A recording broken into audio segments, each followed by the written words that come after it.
Welcome to This Team is Killing Us, a podcast about what the Carolina Panthers do to good people. She is Lauren Brownlow. I am Demetri and And Lauren, what is killing me this week is something I know does not bother you. I know it is something that does not bother most of the people watching and listening, but it is driving me crazy.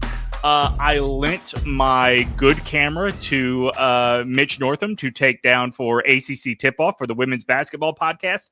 And I feel like I look weird on camera right now. I know it is not something that either of you guys or neither you nor the audience are going to notice, but I feel completely nude at the moment. It's okay. I feel like I look like I got the amount of sleep I did last night, which is not much. So it's okay. The red glasses are a great distraction from that because it draws the eyes away. Why do you think I won't get rid of them? Yeah. And I want to be clear. I'm not saying you do look like you got the amount of sleep you did. I'm just saying, I recognize the strategy. I just know it's like 1:15 and I'm looking at the clock. I'm like, oh God. And then all of a sudden at 6:15, there's my son. I'm like, oh God. Right. But yeah. Yeah. And I knew it too. I was like, I'm going to see my kid in 5 hours from right now and I am not going to like it. But it's what I tell people all the time whenever we have an event or something like that. No matter what I did last night, 6 o'clock comes at the same time every morning. So I am going home. Wait, they don't start waking up later? This is discouraging. They do, but if they have something to do, as they get older, their time of their activities doesn't get pushed back. If anything, it gets pushed up. Oh no, and then you're dealing with them being grumpy too, and it's like, you think I like this? Dog, try teaching a 16-year-old to drive right now when you can barely get her to talk to you at 7:30 in the morning. Right. Yeah, exactly. The worst. No thanks. Oh God. All right. Lauren, let's just ask the question. Are we allowed to talk about momentum after a come from behind victory like that? This team keeps burning us anytime we feel like we're ready to have that conversation.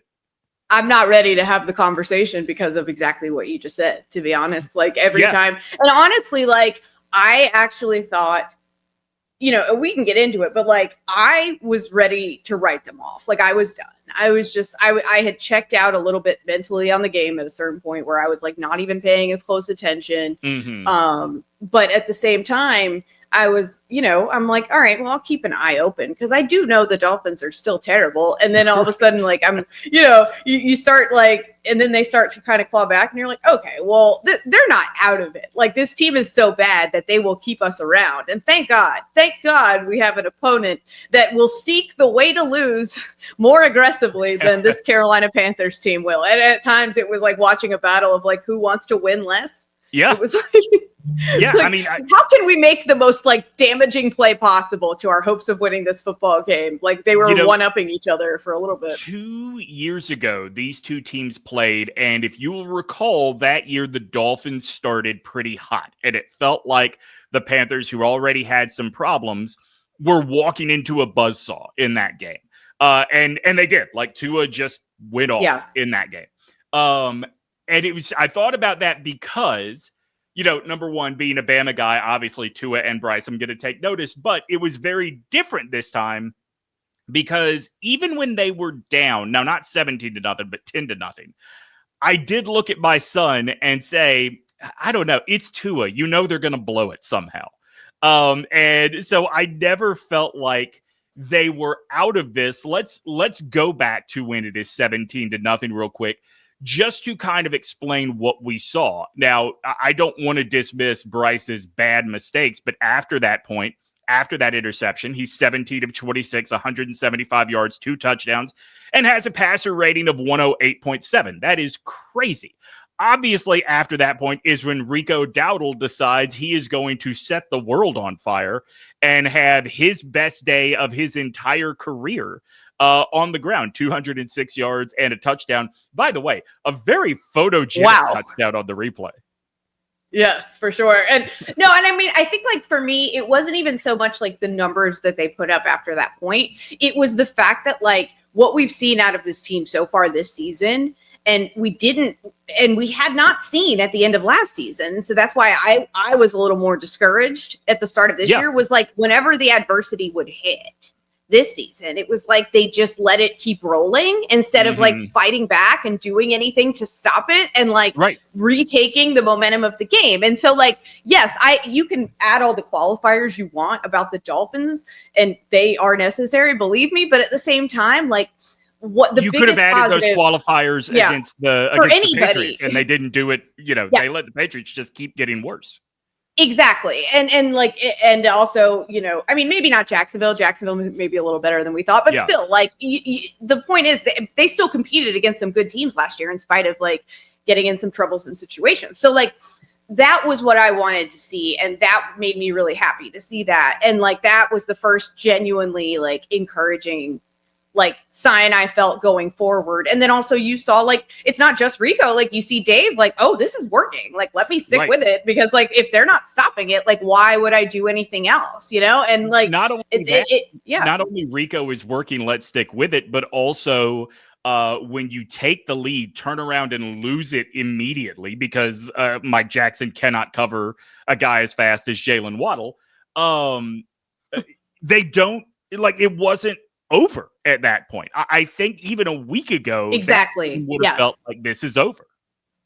Yeah, it feels like they've built up some resiliency. Now, granted, is it against a bad team? Like, yes, but at the same time, like we hadn't seen that, like to your point, against anybody, even the bad ones. And so, like, I will take it for now, like legitimately. And like, do I want to go as far as saying they have momentum? I don't know, but at least they've proven to themselves that like when things start to spiral, that they can pull themselves out of that.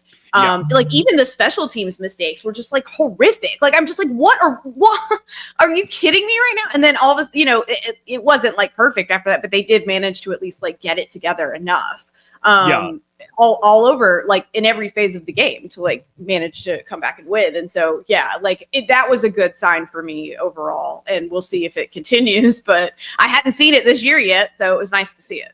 So we'll get to the defense here in just a second, but I do want to play this clip from Cowboys head coach Brian Schottenheimer. You might have seen after the game, Rico Dowdle said that facing his old team, they better buckle up.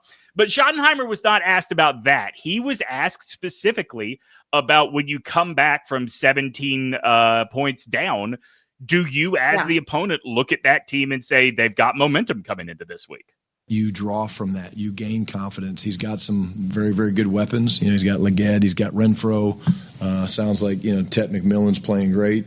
And then, of course, you know, I think the main thing they want to do is run the football, whether it's, you know, Hubbard or Rico. And be good to see Rico this weekend. I know we're going to have to buckle up, he said. So we'll bring our seatbelts, Rico. We'll buckle up. Hey, no, Rico, you're doing this wrong, my guy. Like, I know that you're used to being a Cowboy where like everybody was going to get up to play you guys regardless of how good or bad you were because everyone enjoys beating Dallas. It's funny for everyone, including us watching at home. But like, you can't, don't do, like, they beat our ass last year. They beat the Panthers, like, and he was there for that. And like, he also probably understood the discrepancy at that time between the two teams, at least on paper. Like, you certainly were not expecting, like, the Cowboys had been playing like garbage and the Panthers went out there and looked terrible against them. So like, don't do this, Rico. Like, I'm not one of those people that's like, oh, they're more fired up now. No, maybe in Rico's mind, he knows he wins the Panthers Cowboys game. It doesn't matter which side he's on. He wins that game. Maybe that's what he's going off of. You know what, Rico? If you're going to write that check, like, your ass better cash it. Because my thing is, don't make them take us seriously. They already usually don't, which I love. Like, I was annoyed last year. I'm like, no, you're supposed to overlook us like you always do. Like, remember the undefeated season? I will never forget this. And this is, by the way, why I know like betting lines, they're not garbage, but they're catered to towards like dumb people a lot of times, because like the Panthers were underdogs in the Thanksgiving game at Dallas when Dallas was like 500 and the Panthers were undefeated. Like, how insulting is that? And they beat that ass. They beat that ass all Thanksgiving Day. And I gave thanks all day long because like, but it's like, that's what I'm saying. Like, that's what we're used to as Panthers fans is like, Dallas doesn't give a crap about us. Why should they? And so we love beating them for that reason. I don't like that they take us seriously now. No, please stop it. It's going to be a tale of two very different sides of the ball because, let's be fair. The momentum that led to the comeback against Miami showed up on the defense too. I mean, they had 9 tackles for loss after they were down in such a big way. And shout out Christian Roseboom, having the green dot taken off of his helmet, I think makes a big difference. I think not being the guy that has to communicate with the sidelines seems to have freed him up to just play ball this week. So 9 tackles for loss. The defense has some momentum rolling in, but remember, they are rolling in against Dak Prescott, who the arena was chanting MVP for last week. Now, on the other side of the ball, the Panthers are facing a defense. Will be facing a Dallas defense that is 32nd in yards allowed, number 32 against the pass. Lauren, remind me how many teams there are in the NFL? Yeah, 32. 32. And when it comes to the Panthers' biggest problem this year, giveaways, the Dallas Cowboys are number 29 in creating takeaways this year. It feels ripe. It feels like all of the factors are there for a momentum victory. And yet, Lauren, that's terrifying. We know this team will not do what we tell them to do. They will not do what it is they are supposed to do in these situations. Right. So I'm not ready to say I'm feeling the momentum. Like I think like you have this big comeback against Miami, follow that up with a Dallas team that is struggling, and follow that up with a Jets team that may be the worst in the league. You should be able to run these off, but I don't trust it. I would not trust it at this point. Wasn't it the Panthers that like, which one was it? Was it the worst that they had? Was it the worst pass defense? Like one of the worst pass defenses ever? Was that what it was? Oh, it was against the run. Oh, it was run. Okay. I was going to say, like, I wonder where Dallas would rank, because I feel like every time I see any highlights of them ever, it's like some receiver just running. Yeah. So I can tell you they are number 32 against the run, and they are the inverse. They are 23 against the pass. So, sorry. They are number 32 against the pass, number 23 against the run. 23 still isn't great. No, like, that's what I was about to say. Like what they are. Yeah. Strength the inverse of the Panthers, good. Right? Yeah. No one had to pass against the Panthers though last year, so right. It was right. So speaking of passing and the Panthers, good news out of the receiving core this week. JalenCoker has been activated from IR. That means they have 3 weeks to get him on the field for a game, or else he is not available for the entire season. So he has begun practicing this week. I will remind you that it's great news, but I will remind you that last year, remember, Jonathan Brooks started on the same kind of IR, and I think he went all 3 weeks before they finally put him in a game. So no offense to Jonathan, but that's not, I wouldn't really compare those, but yeah. I would, only because they are both coming off of surgery. Like, I hear you. Jonathan, with 2 very serious knee surgeries, and maybe that is a different scenario. We saw in his second game, maybe he shouldn't have been out there at all in the first. And I don't know, like, I don't know as much about the calf stuff. So, or is it calf or hamstring? I forget. It's calf, right? Calf. Well, same, whatever. Yeah. But like, so I don't know as much about that stuff. Granted, I've just been around sports media long enough to know the ACL stuff and how it, not always, but how it tends to go. And it's usually, if you come back too soon and then all of a sudden you have a tendency and then it keeps tearing and whatever. Yeah. And so it's not great. And so that's the only reason I say that. But yeah, I get what you're saying with the surgery part. I mean, I understand, but yeah, I would love to see him back. And if it needs to take to the 3rd week, like, that's fine. I'd rather just get him back out there and hope that he can get back out and contribute, because I think it would be a big help for everybody.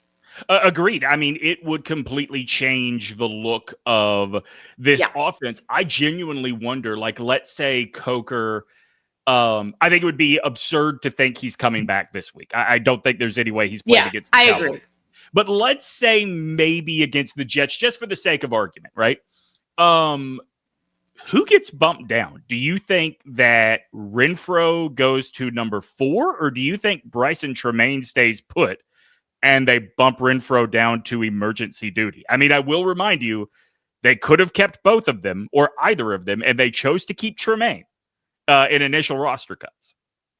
Yeah, I mean, we'll see. I don't really know enough about like the internal workings of the locker room in terms of like how everybody. Sure. I'm sure. I would imagine Hunter's a pretty well-liked guy. I think so too. But I think on the field, even though he has been targeted way less, I agree. Tremaine's the one that's making plays. Oh, I know. Yeah, I know. It's so funny because they never know whether to call him a tight end or a receiver, and I get why.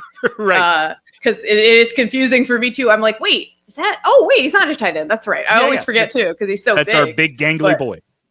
That's right. And so, I mean, we'll see. It'll be interesting to see what they decided to do. But I mean, either way, it's a good problem to have for sure, especially now that Xavier Leggett has remembered that he remembered how to catch the football, which is lovely to see. Let's talk about Xavier Leggett because he had that touchdown catch for 7 yards, a beautiful throw by Bryce. That doesn't take anything away from XL. That was two guys doing. It's not like that's always mattered to him with catching it. Right. Dave Canales said afterwards, after that touchdown catch, he was about to cry. He was so happy to see all of XL's work paying off for him in the locker room. They asked XL, like, was Dave emotional with you on the sidelines? Did you notice that XL was like, no, like he dapped me up and I just moved on to the next play. I don't want to get us off track with that too much, but what's so interesting to me is like Dave, I've clocked this with him. He might be like a positive guy, but there's no other discernible emotion really ever. Like anger manifests with him visually as like mild annoyance. Yeah. So I'm with you on the negative emotions for sure. I wonder if he got like dealing with, and granted, it was only a year, but like, from his time with the Panthers, from his time in college, like Baker Mayfield wears his emotions on his sleeve. So I wonder if Dave had to like kick that positivity, kick that neutrality into overdrive a bit to balance out his quarterback in a way that has broken him on the sideline. That's interesting. I mean, maybe so. I mean, I would imagine that like by now, maybe some of who he really is would have come back out. So like, maybe that's just who he is. But like, I texted you about this. I got pissed because like when they picked up a flag on the PI, that was a PI. I don't know why they picked up the freaking flag. He was just kind of like annoyedly pointing at the video board to the ref. And I'm like, my guy, like, I'm not asking you to throw a Harbaugh tantrum because Lord knows those are always, dignity sacrificing on his part and embarrassing for everyone involved, including the person watching it. But like, I mean, you could get mad. It is funny. Like I was coming off of having watched the Alabama Vanderbilt game, and Kalen DeBoer gets that same sort of like complaint from the fan base. He's not emotional enough. Yeah. But when he feels like his team has been screwed, he loses his ever-loving mind on the side. That's what you want to see. Right, and exactly. Like, that would annoy me if I were a player, too. Like, I'd be like, yo. Yeah, so I would give XL a little bit more credit in this game because I watched a breakdown of how important XL was to Rico Dowdle and the way that we may not have been either maybe you and I, because we don't know blocking schemes well, are not given enough credit, or maybe XL has not had a game like this. But when you watch somebody who knows what they're talking about break down the film and show how good XL is at moving his guy out of the path that Rico Dowdle is supposed to be running through, you see all of these huge runs that Rico breaks off. XL played a role in opening up that lane. I think that as much as the hands, 1000%, as much as the hands deserve to be scrutinized, there are things outside of making catches that XL appears to be really good at that justify him being on the field. Well, and you love to see that. Like, and look, it's hard for me because like essentially, like I was baptized into the fandom with receivers that would block, and that was never an issue for me. Like watching the Panthers, I mean, the weird thing is I don't think we notice receivers blocking as much if it's not either like a sick block, like Steve Smith used to love to lay some of those down, and then or they miss. So we don't usually tend to notice unless it's one of those two things. But like literally sometimes receivers, like they don't have to like get crazy with it. They can just sort of get in someone's way enough and be crafty about it. And those are the things that I think are harder to notice because like, it's hard. It's not a flashy play. And you're obviously following the ball too. So you're not necessarily looking as much like, what's going on in the periphery, but like that I think is an underrated thing to be able to do as a receiver. Like, you don't have to like pancake some dude just to right. You know? And that's the thing, right? Like when we think about guys that are not on the offensive line making significant or highlight blocks, we in our minds go straight to pancake, right? And it doesn't. Or we think about like Devo wide receivers that would famously just be like, nah, not doing that. Like, well, after the game, XL, and we always love new XL sound on the show. He was asked about what went through his mind, not only with the touchdown catch, but having to come back, lose the lead, and so easily take it back and win the game. What did that signal to him about his teammates? We can do it. We can really make it happen. It's just a matter of time if we're going to be able to continue doing this, and I think we can continue doing this. Can we just listen to him say make it happen one more time? Yes, please. We can do it. We can really make it happen. That's excellent. If you told me he said make a ham, I'd be like, yeah. It's just the best. I'm glad for him. Like, I'm not ready to go full back on board of like let's go, but like it's really hard, I think, to get yourself out of a mental funk like that. And I do think a lot of it was probably mental for him. Like, yes, I think there was some physical work involved, but like when you're having passes like hit you in the hands and you can't bring them in, to me, that seems very mental. And I think we have not seen, and I mean this going back to last season, his first year in the league, we have not seen a product that was worth trading back into the first round to get yet. I think that is fair. That being said, when you think back to that drop in the Arizona game, the one that you are talking about, hits him in the hands and then just hits the ground, it is hard not to think about the Tyra Banks meme, right? Like, we were all rooting for you. Yes, that's how I felt.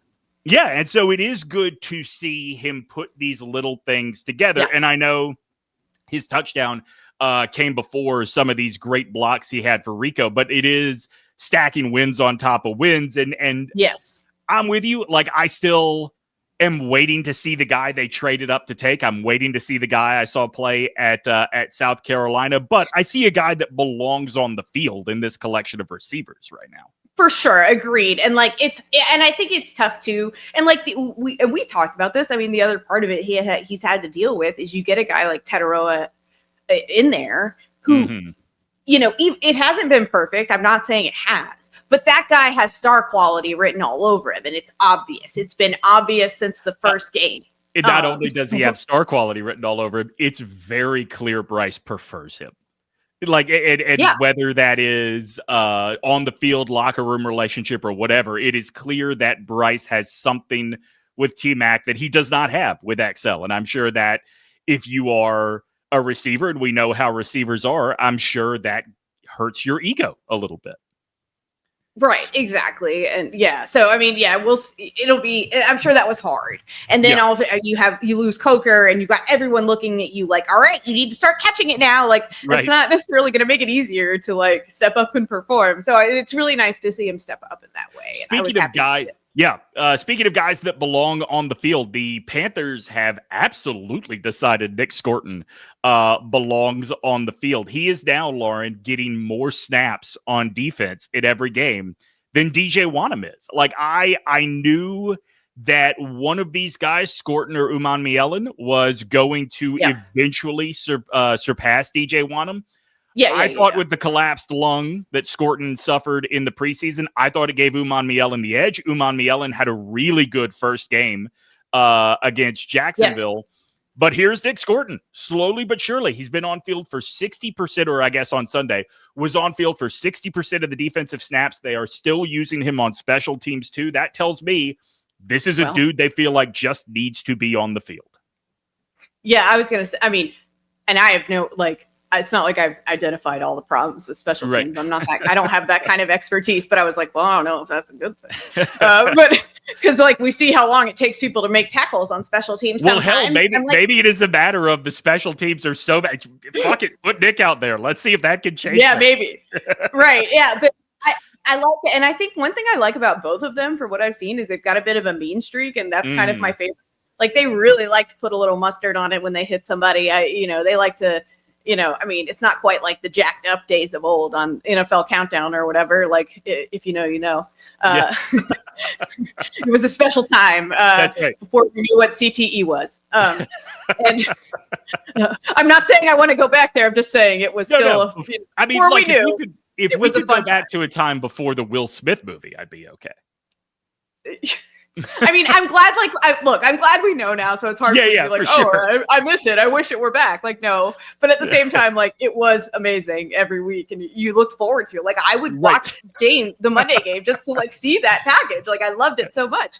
But anyway, like, yeah, they like to put a little mustard on it. I like that. They're a little nasty, got a little mean streak. And look, I mean, that's what we wanted out of like the guys that they were drafting defensively that high. And they both, I think, felt like steals at the time too, which is great. And a lot of people really liked both of them. I was a little nervous because they didn't draft Jalen Walker, right? Yeah, Jalen Walker. Okay. Now he's with the Falcons and and I'm like, oh God, he's going to tear the Panthers up. That didn't, I mean, he had a few nice plays, but that didn't really happen yet. TBD.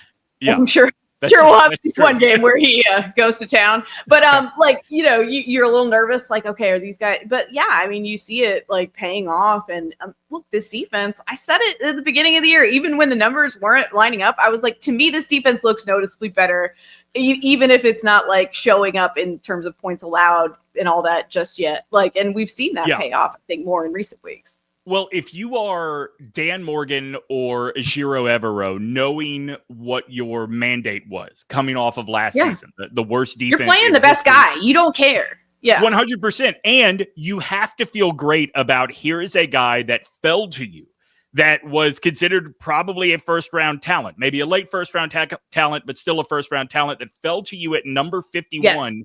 And he is a top 10% of all rookie defenders against the run. Your biggest problem last year. He is in the backfield on the run more often than most guys that have come out in this draft class. Pass rush still needs a lot of work. He has only generated pressure on 4.5% of the plays he is on the field for. And you hope that will come in time. But I think Panthers fans, outside of Derek Brown, need and let's add JC Horn to this as well. Outside of those guys, they do need someone they feel like they can trust. They need somebody they can believe is going to get to the quarterback, going to get to the running back, going to create havoc in the backfield. And I do like Bobby Brown as well. I actually like, in terms of creating havoc, I understand the excitement for SCourton, and I like SCourton too. I'm a little bit higher on Uman in terms of when he gets back. Yeah, I get like that. You talked about the mean streak. Like, he looks like he would rather die than let someone else touch the quarterback when he gets in the back. Yes, I love that. Yeah. So, I mean, it's good. And I'm with you in general too about like not just Nick on the pass rush, but like in general with the pass rush. I mean, look, you saw it with Roseboom this week, right? Like Roseboom was finding holes and getting into the backfield. Yeah. I think he led the team in tackles, not tackles for loss, but certainly tackles in that game. Which is nice. It's nice when it's not like a safety, Yeah. It's probably a good sign. Yeah, very true. Before we wrap up today, I do want to talk about, do we call these people our colleagues? Do we call them our cohorts? I'm just not sure what the right word is. All right. Like, part of our community, let's say. The MeowMix podcast, which got some nice headlines last week when they put out this very, let's just call it what it is, very melodramatic statement that the Panthers are so bad they cannot justify taking time away from their wives and children to watch this team and talk about this team every week. And, they got picked up by Awful Announcing. It got picked up by ESPN, all of these things, because it's a fun story, right? Ooh, good job. I have been in this business long enough to know absolute BS when I see it. I knew what was going to happen, whether they won or lost this game, and it happened. MeowMix was back doing a live reaction show as soon as the game was over. Their videos are about as popular, Lauren, as yours and mine are. They did an old school radio trick. Like, good for them. It's great. Good for them. Yeah, I agree. I am more. Although, I'm Go not on. mad at them. I'm mad at you guys for falling for it. Well, this is a tough one for me because like I do hear you on the radio stuff, like part of this, and like yes, Yeah. I can recognize game, and I get that. And so like you're a game respecter in this instance, and I understand that. Right. But I also like grew up in a house where like my dad and I love my dad, don't get me wrong, but like my dad is this kind of fan.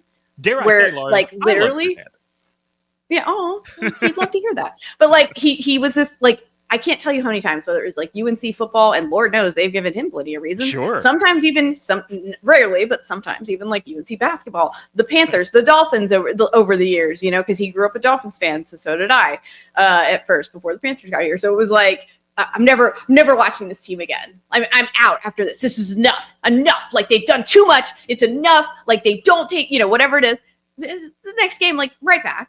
You know, so like sometimes I think like we all just sort of like whether it's like saying stuff out loud or like posting through. I mean, the things I put on Twitter, like Lord knows they're not publicity stuff or not Twitter, Blue Sky, excuse me, my new Twitter. But like I put them out there and I'm just like I think I wrote at one point that sometimes I feel like the Panthers are a psyop designed to like sap what's left of my like my will to go on. Like I just it's like my hopes for the future. Like I mean, come on, it's a little melodramatic. It's not targeted at me, let's be honest. But like, so I do get the melodrama. I think like some of that comes with like, I mean, look at your folks, look at your people in Alabama. You know, y'all lose one game and you're ready to Lauren, run we were the coach 9-4 out of town last year. How do you expect us to deal with stuff in our normal day? That's what I'm saying. Like we're not always rational. So like because they're also a fandom podcast, I'm gonna give that like they could have stumbled into something like this completely by accident. You know what I mean? Because I just know all I'm saying is I know people like this in my real life. They exist. I have a little bit of it in me. I think we all do, where we're just like because you do have those moments. Like you had this moment too, where it's just like you're like why.